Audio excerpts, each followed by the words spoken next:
look at this. We're dealing with a fraction now. So let's go through the steps. Here we go. First thing that I want to do, because I know when I rewrite the top, I'm going to have a fraction based on those identities. And the bottom, I'll have a fraction as well. So I don't want that ginormous superfraction. So what I'm going to do is I am going to pull cosecant out and put it in the front. And so I'm going to rewrite this as 1 over the cosecant of x times secant squared of x minus tangent squared of x.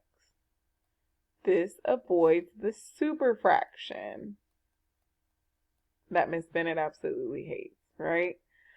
Okay, now let's rewrite everything in terms of sine and cosine. So we know 1 over cosecant of x is actually 1 over 1 over sine of x based on the identity for cosecant. There's that superfraction. All right, secant squared x. Well, secant squared x is 1 over cosine squared x based on the identity. And this should be minus tangent squared x. Well, rewriting it in terms of sine and cosine, that means that that's sine squared x over cosine squared x.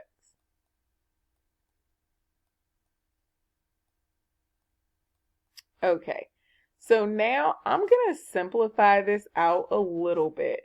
And the first thing that I want to do is I want to move the sign of x that's in the bottom.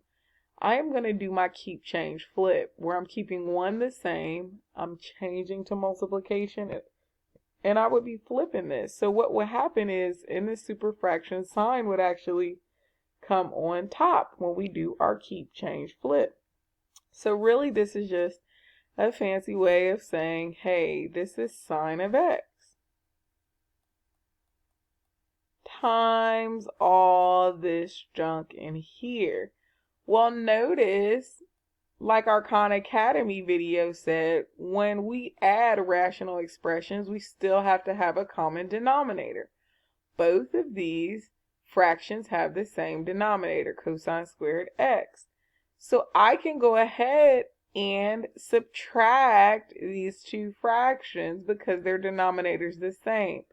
So I'm just going to put everything over the cosine squared of x. And in the numerator, I'm going to say this is 1 minus sine squared x. Look at this. I've now wrote this as one big fraction. Now, if you look at it, it looks like we're done and there's nothing more that we can do. But I want to take a second and I want you guys to step back and recall the Pythagorean identity again. The Pythagorean identity said that the cosine squared of x, or theta, same thing, plus the sine squared of x is equal to 1. Well, if you look at this, remember we said what happens if we subtract sine squared and move it to the other side? Well, we would have cosine squared x. Sine squared would cancel on the left, and of course we got to do the same to the right to keep the equation balanced. So it would be 1 minus sine squared x. And we realized that the cosine squared of x was equal to 1 minus sine squared of x. So what does that mean? Well, that means all of this is just this. So I can input cosine squared of x in the numerator of my fraction over here. So really what this says is just cosine squared of x over cosine squared of x. And now I'm able to simplify this problem more, right? Cosine squared of x over cosine squared of x is just 1, right? Because these cancel out. So that would make a 1. And then I have sine of x times 1. That is just sine of x.